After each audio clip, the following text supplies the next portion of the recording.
Querido Jesus, lerei agora as páginas da tua vida, que elas me levem a te amar cada vez mais e que tuas palavras firam o meu coração e me levem a mudar de vida. O evangelho de hoje é o evangelho de São Marcos, capítulo 6, versículos 7 a 13.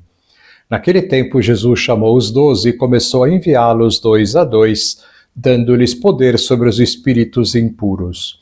Recomendou-lhes que não levassem nada para o caminho, a não ser um cajado, nem pão, nem sacola, nem dinheiro na cintura. Mandou que andassem de sandálias e que não levassem 2 túnicas. E Jesus disse ainda: quando entrardes numa casa, ficai ali até a vossa partida. Se em algum lugar não vos receberem, nem quiserem vos escutar, quando sairdes, sacudi a poeira dos pés como testemunho contra eles. Então os 12 partiram e pregaram que todos se convertessem. Expulsavam muitos demônios e curavam numerosos doentes, ungindo-os com óleo. Palavra da salvação. Glória a vós, Senhor. Vamos olhar para Jesus. O evangelho deste domingo nos fala do envio dos 12 apóstolos em missão para pregar a palavra de Deus. Podemos ver nos 12 apóstolos a figura do sacerdote que foi instituído por Cristo na Quinta-feira Santa para ser dispensador das graças de Deus. Vamos aproveitar então o dia de hoje para meditar sobre o sacerdócio e termos mais carinho por estes homens que se entregaram para Deus para serem seus representantes aqui na terra. Pela consagração recebida no sacramento da ordem, o sacerdote converte-se em instrumento de Jesus Cristo, a quem empresta todo o seu ser para levar os seus dons a todos. O Senhor, presente de muitas maneiras entre nós, mostra-se muito próximo na figura do sacerdote. Cada sacerdote é um imenso dom de Deus ao mundo. É Cristo que continua passando entre nós, fazendo bem, curando doenças, dando paz e alegria aos corações. Na Santa Missa renova o próprio sacrifício do Calvário. Está confiada ao sacerdote a mais divina das obras divinas, que é a salvação das almas. Foi constituído embaixador e medianeiro entre Deus e os homens. Os sacerdotes são também como que um prolongamento da Santíssima Humanidade de Cristo, pois, através deles, continuam a realizar-se nas almas, de modo espiritual, os mesmos milagres que o Senhor realizou ao passar pela terra. Um sacerdote é mais valioso para a humanidade que todos os bens materiais e humanos juntos. Temos de rezar muito pela santidade dos sacerdotes. Temos que ajudá-los e ampará-los com a nossa oração e a nossa estima. Devemos ver neles o próprio Cristo. Meditemos hoje, junto do Senhor, como é a nossa oração pelos sacerdotes.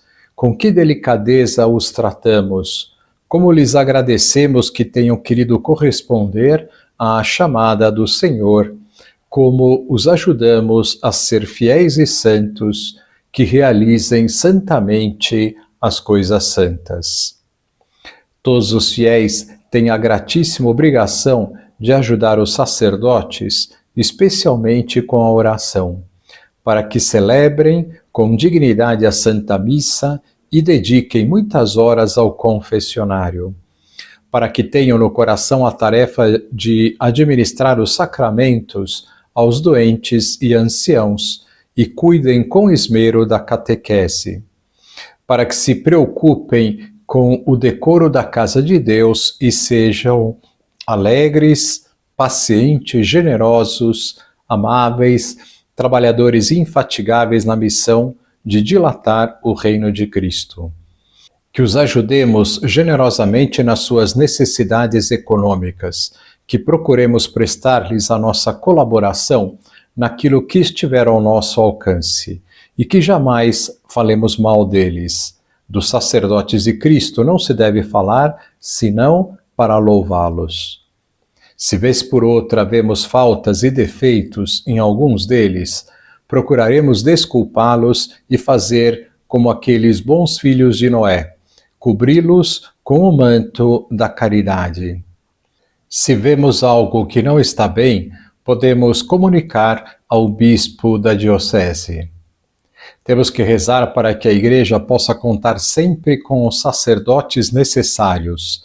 As vocações sacerdotais hoje são muitíssimo pequenas, pois as famílias estão mais afastadas de Deus, as famílias têm pouquíssimos filhos, realidade que é bem diferente de décadas atrás, e muitas famílias estão desestruturadas, dificultando a idoneidade do candidato ao sacerdócio.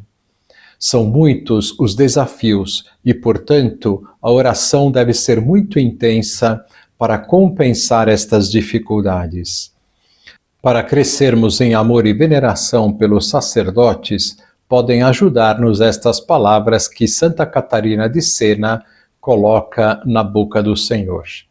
Não quero que diminua a reverência que se deve professar pelos sacerdotes, porque a reverência e o respeito que se lhes manifesta não se dirige a eles, mas a mim, em virtude do sangue que eu lhes dei para que o administrem. Se não fosse por isso, deveríeis dedicar-lhes a mesma reverência que aos leigos, e não mais. Não se deve ofendê-los. Ofendendo-os, ofende-se a mim e não a eles. Por isso proibi e disse que não admito que sejam desrespeitados os meus cristos. Que lição nós podemos tirar de hoje? Peçamos hoje a Nossa Senhora que nos aumente a estima e o apreço pelos sacerdotes e que rezemos muito pelas vocações sacerdotais. Agora vos dou a bênção para este dia, a bênção de Deus Todo-Poderoso, Pai, Filho e Espírito Santo, esteja sempre convosco e permaneça para sempre. Amém.